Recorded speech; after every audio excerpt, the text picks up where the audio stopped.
Let's use technology to preserve Ghana's history. Zanetor Agyeman. The Member of Parliament for the Kladi-Korli constituency, Dr. Zanetor Agyeman Rawlings, has called on Ghanaians and Africans to join forces to celebrate and honor the memory of all forefathers whose struggles and efforts led to the emancipation of the continent. She said there was the need to do more to highlight its history, not only as a source of tourism but as a source of education and inspiration to the continent's youth. This will help the young generation who will be future leaders appreciate the struggles and efforts of the forefathers who fought for the liberation of the continent.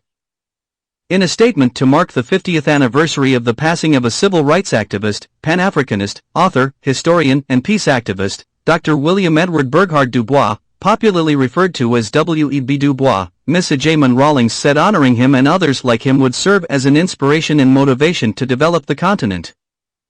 As we commemorate the 50th anniversary of the passing of this illustrious man who dedicated his life to uplift our souls, let us honor his memory by joining forces to appreciate our history and use it as an inspiration and motivation to develop our rich continent, she said in her statement.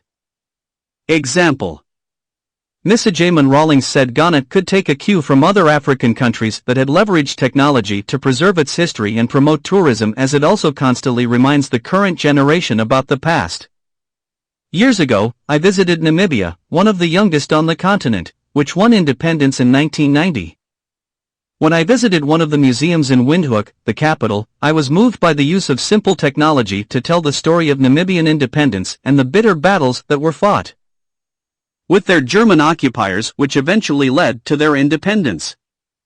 With minimal technology, we can enhance the history of this country in a manner that will inspire all to join the struggle to develop our country and Africa, she intimated. Fight, honor. The Kladi-Korli MP said W.E.B. Dubois dedicated his long life to fight against racism, against wars and conflicts, seeking peace in a world that was full of division and discord at the time, and his passing on August 27, 1963 in Ghana, was evident of his desire to seek equity and unity across the world. He was also keen on ensuring that the rest of the world recognized Africa, a continent rich in diverse resources, including the often appreciated human resource. Ms. Agyeman Rawlings, who is also the first daughter of late President Jerry John Rawlings, said the establishment of the W.E.B. Dubois Memorial Center was no accident, and more significant was the site for the center where he lived before he died. It was in recognition of the personal sacrifices the eminent personality had made in seeking the recognition of Africa and the clampdown on racism. President Jerry John Rawlings, my father, may his soul rest in peace, who was the head of state at the time, led the process of establishing the Memorial Center.